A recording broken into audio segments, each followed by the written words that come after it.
Bonjour à tous. Hello everyone. Test Drive Unlimited Solar Crown has been out for several days now, and we wanted to take a moment to talk with you, to go over everything that's happened so far. A lot has happened. There have been plenty of questions raised by the player community, and we also encountered some launch issues, especially with the servers. We're aware of that. So we wanted to address it, talk about what's been happening, discuss the steps we're taking, and also give you an idea of what's coming very soon for Test Drive Unlimited Solar Crown. Regarding the launch of Test Drive Unlimited Solar Crown, we experienced some network issues, despite our efforts to put in place as many safeguards as possible to ensure things would go smoothly. I worked on the previous test drive game, TDU2, and back then we faced major network problems. I really didn't want to go through that again. So with Solar Crown, things are going better because players can access the game. Some had to try a few times, especially at the beginning, but they managed to get in. We had taken far more precautions than we did with the previous TDU, running a lot more tests. Actually, we had beta phases set up specifically for that. Of course, they helped answer a lot of questions and we were able to fix a lot of things. I think the important point is that we made a lot of progress. There weren't as many issues as during the beta phases. But as we expected, we didn't anticipate having so many players. There are issues that only appear when a certain number of players are online, and that's probably what we couldn't foresee at that time. It's not so much that we were overwhelmed by success, because we were always prepared for a large number of players.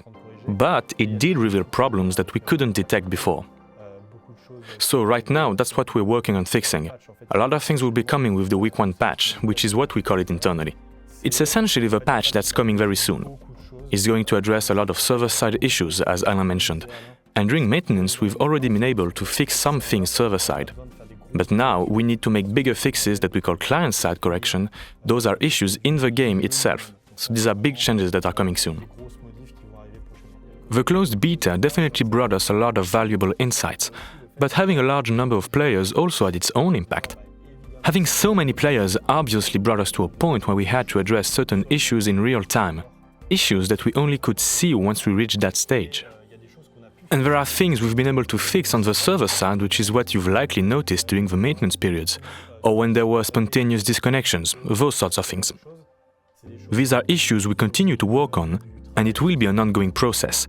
However, most of the problems will be addressed with the first major patch, which fixes over 300 bugs. These bugs range across different areas, but a lot of them focus on server issues, problems with saving your progress and things like that.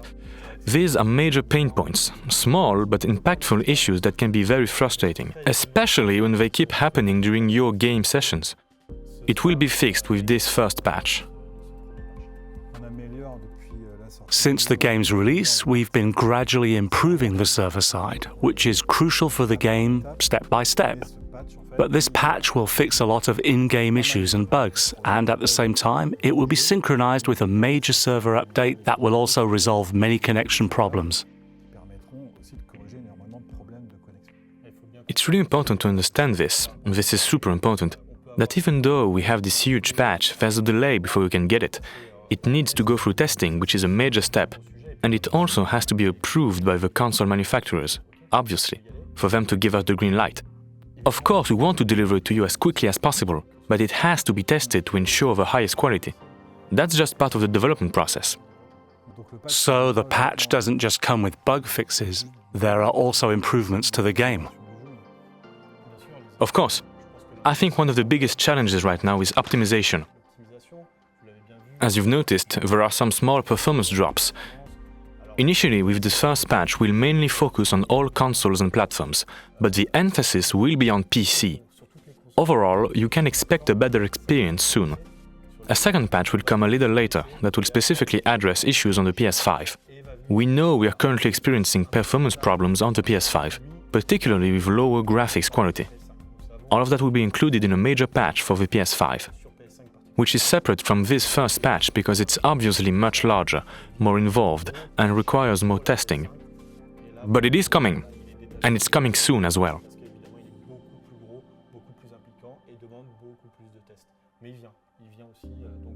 It'll come fairly quickly after the first patch. Yes, exactly. This patch comes with bug fixes, but it also coincides with the launch of the new season. That's right. The first season of the Solar Crown line.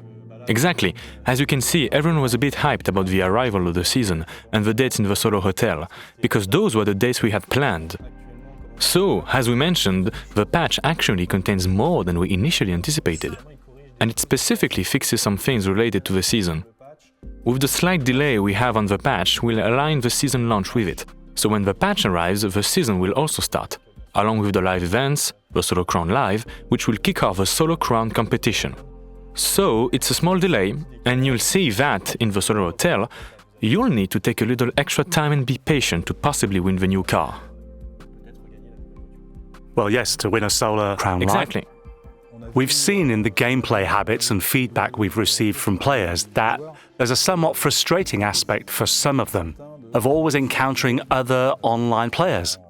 We already noticed this phenomenon during the closed beta, where we made a change to the lobbies that allows players to validate the race immediately without having to wait. There was a long wait time and players didn't want to wait for others and find themselves with players they weren't interested in racing with. So, we implemented this change and it's in the game now. But we also have other modifications planned to further ease the ability for players to play the way they want. Well, I think there are really things we want to maintain and others we want to evolve. I believe there are three main aspects.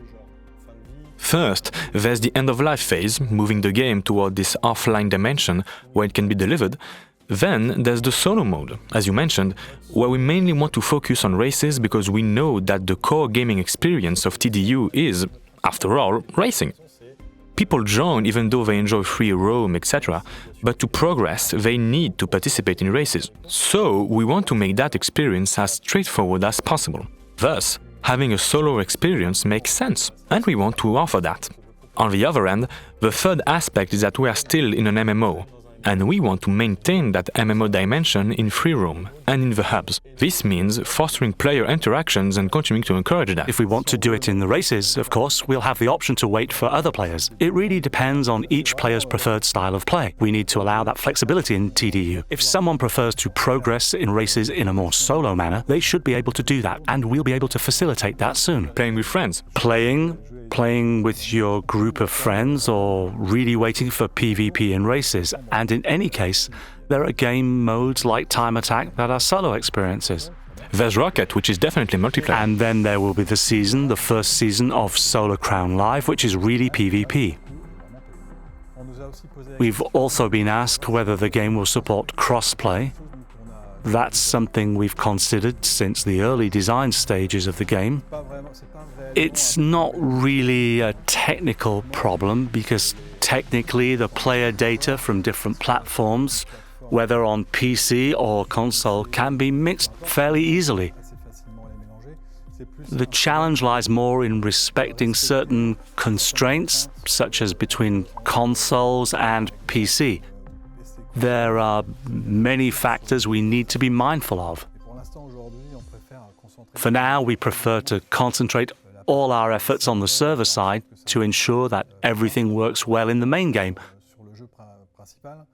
And then we'll study the technical aspects of crossplay in more depth. And you mentioned the idea of cross-platform. I know there's also an issue related to cross-region play that keeps coming up. If you have a friend in Canada and you live in Europe and want to play together, right now that's not possible. That's not something we've definitely shut down. It's just that there are technical constraints behind it. What we wanted was primarily to ensure competition by region and also to provide a fair play experience for players in the same region. For example, there will be a problem if you're playing in Europe against Americans. If you find yourself in the same race, you can be sure that you'll lag, and the racing conditions will be absolutely terrible. To ensure a really good experience, we prefer to keep people in the same region and compete in ranked matches and races simply to have a cool experience for everyone, limited to specific regions. To create large regions in which players are. This isn't a debate that's completely closed. We may allow cross-region play, but it might create sessions where players are isolated to play together. They won't disturb others, and of course, they won't have access to ranked mode. These are things we're thinking about, but right now that's not the priority. However, you see the principle, because I think it's important to understand that our goal, like with crossplay, is always to present something of high quality, and to understand its constraints, making sure that it works in our regions. And then, regarding smaller constraints like that, of course, we'll address them. Well, because connections are relatively fast now. Of course. But we realize that when we connect continents, Yes. we quickly experience lag. We've tested it, and yeah, it's better not to do it for now because Well, it's not the only... experience isn't enjoyable. Plus, it's one of the issues you encountered at the beginning of at launch. There were servers that were a bit too far apart, which led to response issues. And that creates problems with, well, simply server performance. And you were getting stuck in certain areas, etc. So we had to redivide these regions, and in the end, you see, it's issues that causes many other small problems. And that's why we shouldn't rush these subjects. We need to think carefully about them, and it's always to provide the best possible experience. So it's really important for you to understand that we're trying to have a stable game, and now we're going to try to move to the next level, which means making the game better and better by putting building blocks together to construct a massive castle. It's true that we've received quite a bit of feedback on the AI in the game, particularly regarding difficulty. How it works in TDU is that when you first encounter the AI, during the onboarding phase, for example, they're not very strong. Everyone has noticed this. I think they're quite easy to beat.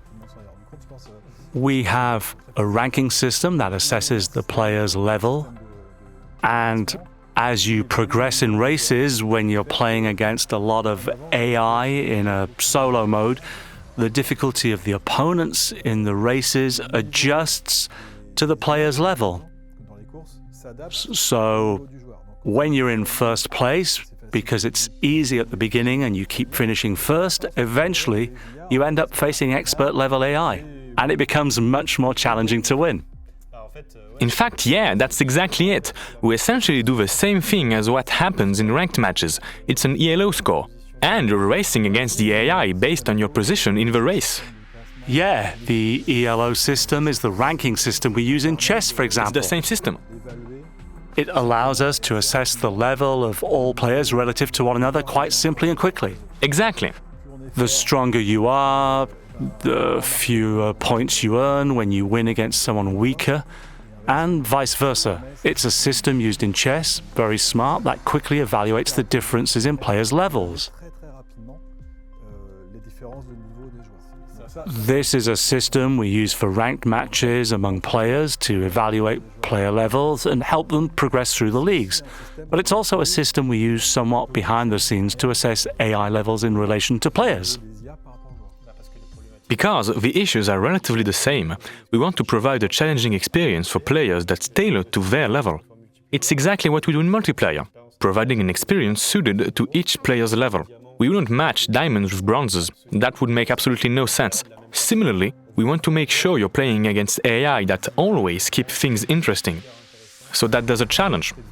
A challenge, in my opinion, is the goal. Yes, that's right. Although maybe they're a bit too challenging.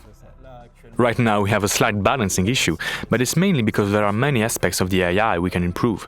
First, they're extremely aggressive, which makes them ultra-competitive, especially because they'll bulldoze through the starting grid and dominate corners, as they want to pass and stay in their lanes. You've seen that they don't pay attention to you, because they're focused on being the best they can be. This is particularly true at the expert level.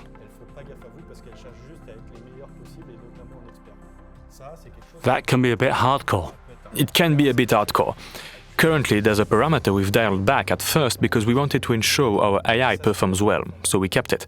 This is something that will be corrected gradually over the patches.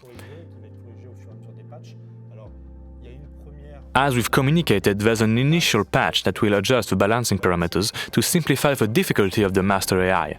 But not just that, all AI will be rebalanced. We'll also be looking at aggressiveness, which will be adjusted too. What's really funny, and probably the most frequently reported issue, is that some cars, like a Bugatti at full speed, are taking a corner perfectly. This is because we have a parameter in the AI that allows them to say, okay, you can take this turn at maximum speed with a perfectly allowed drift angle. No human on Earth can do that at that speed with their eyes. So we've basically created unbeatable AI, and we're sorry about that. There you go. I think now it's easier to go the other way. I've seen players beat them. There are AIs, so we have players who are robots. That's something else. They're machines. And then there's also the perception. Many people reported that there are 2 CV passing us. I've seen that, it's true. While we're in an Audi TT, it feels strange. It feels strange. I was in an Alpine, but it was boosted, the 2 CV. It was upgraded. Because there are things made for players that shouldn't apply to the AIs, because, well, it's fun for the players. But right now, the AIs, well, they're trying to be competitive. And they take just about every vehicle. That's also something we'll be working on.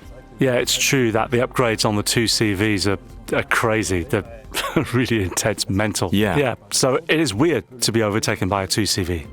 But you can upgrade it in the game. The player can upgrade their 2 CV to make it much more powerful than the... But this is an important topic, because the players who played in the first days of the game, well, we observed that the first players had what we call metas, which are cars that are clearly better than the others in their category.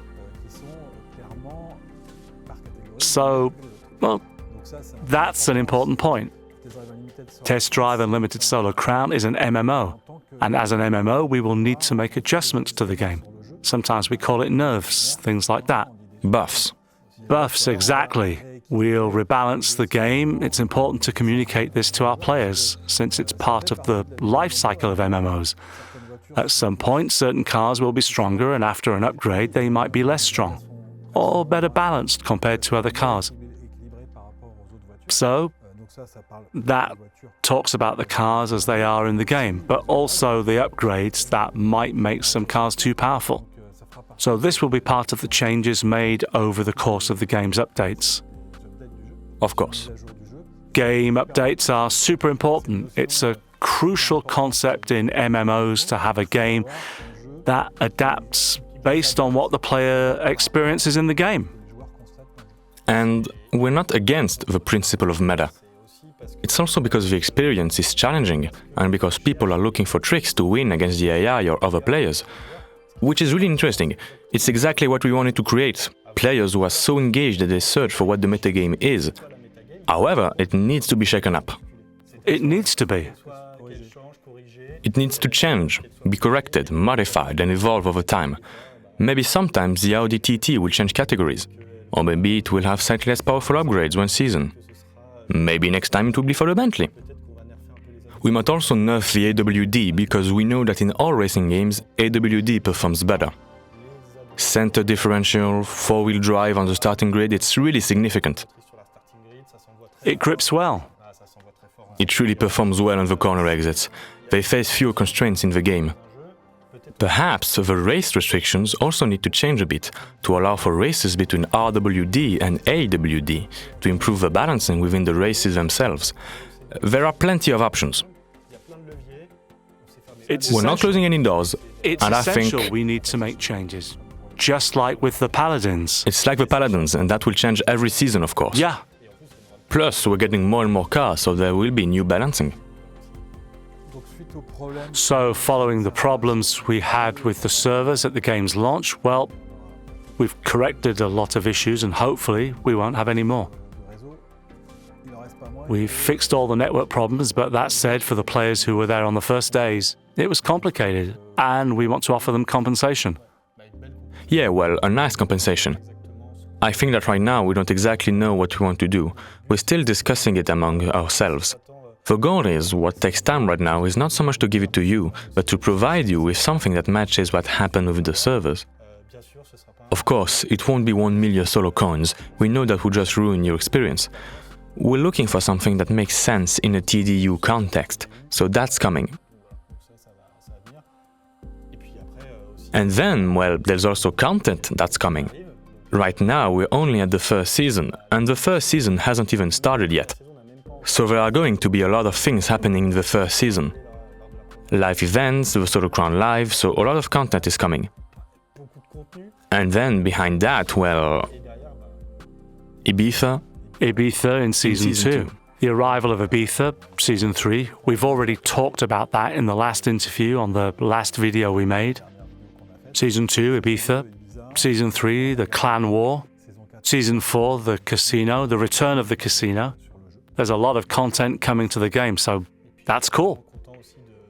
And we're really happy to see that a lot of players are currently having a lot of fun with TDU. And we wanted to thank you because it's really cool to see that you're playing the game the way we imagined it. It's truly amazing. I've seen some incredible screenshots and gameplay sessions.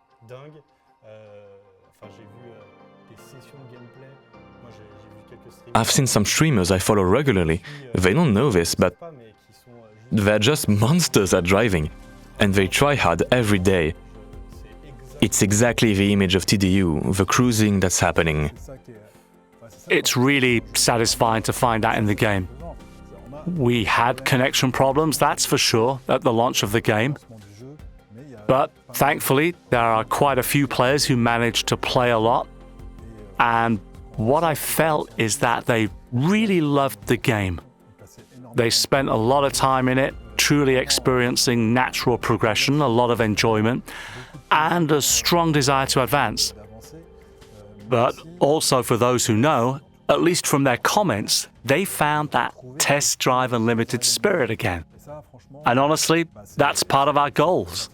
And we at Colecciona are very proud to have succeeded in recreating that feeling. That sense of being in a TDU, because it's a somewhat unique sensation. It's truly rewarding to see players feel that and love it. And the experience will only get better as the seasons go by. We'll gradually add more. Yes, we also have quite a few updates and improvements planned for the game, but in fact, we're already working on what comes next. We're listening and seeing what the players expect. We have some surprises too, because there are things we want to add to the game. We're not going to recreate TDU 2, of course. We're going to improve the game with things that already existed. But we'll enhance those aspects and add things that didn't exist before. Yeah, I'm really looking forward to seeing that and testing everything in the game. And there are things that aren't even announced yet that will be added over time, like small quality of life improvements, etc. So that's cool.